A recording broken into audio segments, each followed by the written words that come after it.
Bonjour, je m'appelle Monica et aujourd'hui je vais parler à propos de la colline de Guadalupe. Bien, c'est une des principales collines de la ville de Bogota. C'est localisée à 3300 mètres au-dessous du niveau de la mer. Les indigènes l'appelaient Chihuachi au pied de la Grand-Mer. Il y a plus de 400 ans, environ 1538, deux Espagnols mirent une croix au sommet de la colline comme symbole de protection de la ville. Ils ont nommé cette colline Guadalupe car ils vénéraient la Vierge de Guadalupe de Badajoz. La première construction de l'église dura son nom et fut finie grâce à l'aide des prisonniers et esclaves. En 1656, la chapelle fut consacrée à Notre-Madame de Guadalupe le 8 septembre de tout le monde. Il fut célébré un pèlerinage où assistèrent les principales autorités ecclésiastiques et civiles.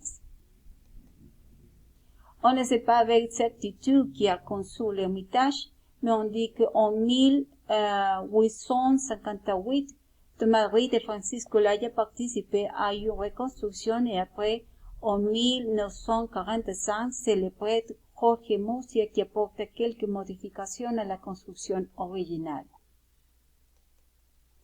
L'objectif initial de sa construction était de retirer le lieu de culte des indigènes muiscas et de l'occuper pour imposer la religion catholique. La colline de Guadalupe était témoin de tous les changements survenus dans la ville depuis la colonie jusqu'à nos jours, car c'est un endroit d'où on peut voir la majeure partie de la ville.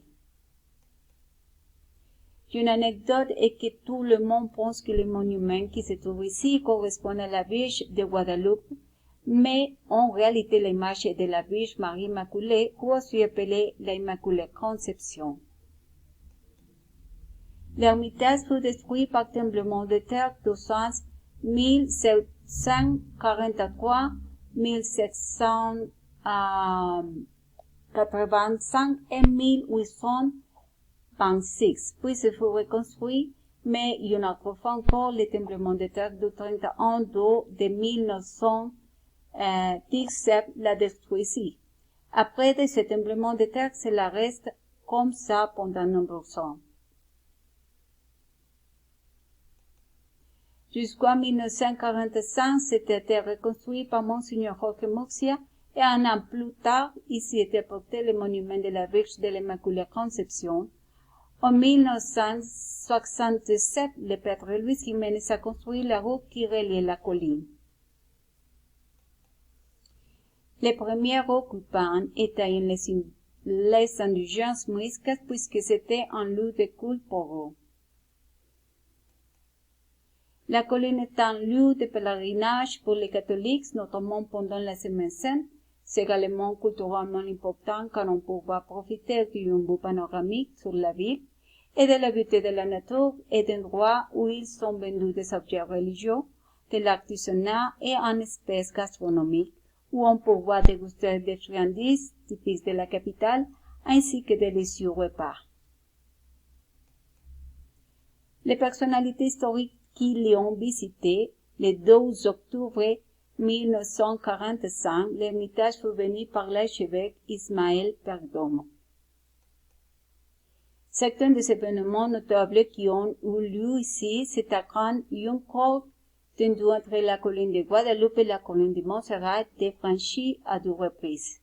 La première fois en 1885 par les Canadiens Harry Warner et la deuxième fois en 2023 par l'Estonien Johan Ross. La statue de la Vierge de l'Immaculée Conception au sommet du temple, mise en place en 1946 auprès du sculpteur Gustavo Axila Uribe, mesure 15 mètres de haut. À l'intérieur du temple, il y a une grande image en bois de Notre-Dame de Guadalupe, œuvre de José Moratilla et apportée de Rome. Et dans un ermitage boisson, il y a également une réplique de peinture de la Vierge de Guadalupe. Des symboles motifs particuliers dans son architecture. On a pensé à construire une nouvelle église, puisque le petit Hermitage n'a pas de capacité pour les nombreux de paroissiens qui le visitaient chaque dimanche et présente également des fissures dans sa structure.